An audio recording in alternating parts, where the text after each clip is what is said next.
दे दिया और थोड़े दिन वो ठीक रहे, फिर थोड़े दिन बाद आके बोले फिर पेन हो रहा है। अब मैंने 12 टैबलेट कर दिया, फिर 15 टैबलेट किया अल्टीमेटली, और उसके बाद जो सबसे खराब उनके साथ हो सकता था वही उनके साथ हुआ। ही सफर्ड हार्ट अटैक और मेरे ही हॉस्पिटल में उनको एडमिट किया गया। मुझे याद है मैंने उनको इमरजेंसी से आईसीयू में लेके गया, वहां पे उनको पूरी की पूरी ट्रीटमेंट दी, ऑक्सीजन, इलेक्ट्रिक शॉक और क्या नहीं, कंटिन्यूअस ईसीजी मॉनिटरिंग। 3-4 घंटे तक आईसीयू में हमारे साथ रहे and ultimately that patient expired.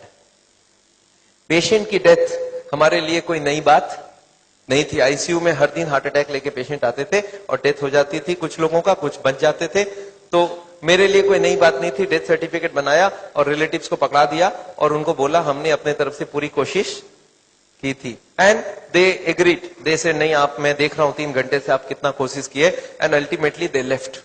Chapter was closed, but for me a new chapter started. इस बार मुझे सोचना पड़ा कि इस पेशेंट की डेथ क्यों हुई। अच्छा, हम लोग डॉक्टर लोग जब भी कोई पेशेंट इमरजेंसी में आता था और डेथ हो जाती थी तो हम लोग क्या बोलते थे मालूम है, कि ये पेशेंट अगर थोड़ी देर पहले मेरे पास आ जाता ना तो मैं बचा लेता। हार्ट अटैक से पहले अगर इस मिल जाता तो मैं इसको जरूर बचाता। जो डॉक्टर इसको पहले ट्रीट कर रहा था वो डॉक्टर ठीक नहीं था, उसी की वजह से हार्ट अटैक हुई है। अच्छा, इस बार कौन था डॉक्टर पहले ट्रीट करने वाला? पहले भी मैं था और बाद में भी मैं था। तो गलती हुई हो तो दोनों तरफ से मैं ही। और दिस मेड मी थिंक कि अगर मैंने गलती करके एक पेशेंट को मारा है तो इसका क्या कारण हो सकता है। And this is what I started thinking. And then I suddenly realize कि वो पेशेंट जब मेरे पास पहले आए थे तो उनका खाना पीना बहुत गलत था। खूब मीट खाते थे, खूब मक्खन खाते थे।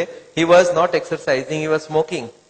ऑल दीज की वजह से उनकी ब्लॉकेज बढ़ रही थी। मैंने 6 के जगह 9 टैबलेट लिख दिया, फिर ब्लॉकेज बढ़ी, मैंने 12 टैबलेट लिख दिया, फिर ब्लॉकेज बढ़ी, मैंने 15 टैबलेट लिख दिया। इसका मतलब क्या था कि मैं I was helping him to die. And that day suddenly I realized करीब करीब सारे कार्डियोलॉजिस्ट यही काम कर रहे हैं। वो पेशेंट को बता नहीं रहे आपकी ब्लॉकेज हुई क्यों है, क्या करना चाहिए, क्या नहीं करना चाहिए, दवाई देके छोड़ देते हैं।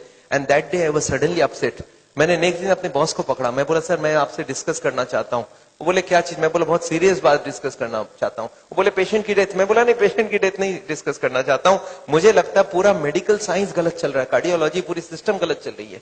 मेरे बॉस ने मेरे को क्या बोला मालूम है, तुम्हें क्या लगता है इतने बड़े बड़े डॉक्टर्स हैं। मैंने उनको एक क्वेश्चन पूछा, sir what is this treatment where the disease grows? Treatment हो रहा है, बीमारी बढ़ रही है, कैसा ट्रीटमेंट है? मेरे बॉस ने मेरे को बोला था तुम्हें क्या लगता है सारे कार्डियोलॉजिस्ट गलत रास्ते चल रहे हैं? मैं बोला एग्जैक्टली मेरे को यही लग रहा है, पूरा सिस्टम गलत रास्ते चल रहा है। उन्होंने बोला कैसी बात कर रहे हो, you are such a small doctor, you are questioning the medical science. मैं बोला सर मेरा कॉमन सेंस बोल रहा है अगर बीमारी रोक नहीं रहे हम लोग तो कर क्या रहे हैं? मेरे बॉस ने मेरे को समझाया था, Bimal you can't change the system, तुम वही करो जो सारे लोग कर रहे हैं। पेशेंट क्या खाएगा, क्या नहीं खाएगा, कैसे रहेगा, ये अपना हेडेक नहीं है, उनका हेडेक है।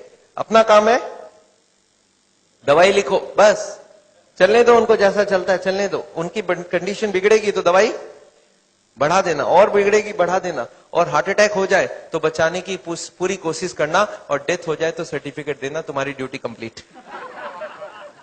And that day I was very upset. And that day I made up my mind कि no, I'm not going to do that. और मैंने उस दिन एक काम कर लिया था, कोई भी पेशेंट मेरे पास आता था मैं उसको समझाता था कि देखो ये दवाई मैं दे रहा हूं, पर ये दवाई खा के आप कभी ठीक नहीं हो सकते। आप सोच रहे हैं डॉक्टर दवाई लिख के ये बोल रहा है कि आप दवाई खा के कभी ठीक नहीं हो सकते। अगर ठीक होना चाहते हो तो आप अपने आप को चेंज करो, अपना खाना चेंज करो, एक्सरसाइज करो, वॉकिंग करो एंड ऑल दैट।